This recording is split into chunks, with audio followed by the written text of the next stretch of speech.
नमस्कार मित्रांनो, आज आमचं ऊस भांगलणीचं काम सुरू आहे आणि गेले काही दिवस वीटभट्टीच्या कामामुळे आमचं थोडं ऊसाकडे दुर्लक्ष झालं होतं. त्यामुळे ऊसात खूप जास्त तण आलेला आहे. आमच्या ऊसाच्या कडेनं ही पांढरी तिळी घातलेली आहे.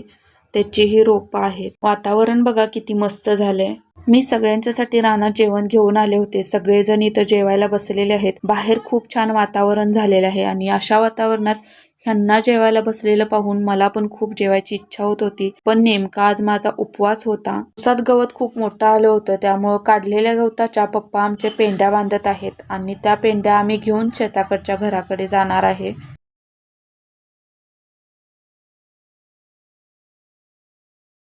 दर्शना आणि मी गवताच्या पेंड्या घेऊन निघालेलो आहे. आमच्या बरोबर शिव पण आलेला आहे. शेताकडच्या घराकडे जाताना छोटासा एक ओढा लागतो, त्याला आम्ही शिमराई असं म्हणतो. शिवला केवढा आनंद झालाय बघा. गवताच्या पेंड्यांना थोडा चिखल लागला होता म्हणून ते आम्ही धुवून घेत आहे. ह्याच्यातलं पाणी निथळलं की मग ते आम्ही जनावरांना खायला घालणार. आम्ही पेंड्या धुतेला पाहून शिवनं पण त्याची गाडी धुवून घेतली. आजचा व्लॉग कसा वाटला ते कमेंटमध्ये नक्की सांगा आणि व्हिडिओ आवडले असेल तर व्हिडिओला लाईक, शेअर आणि सबस्क्राईब करायला विसरू नका. धन्यवाद.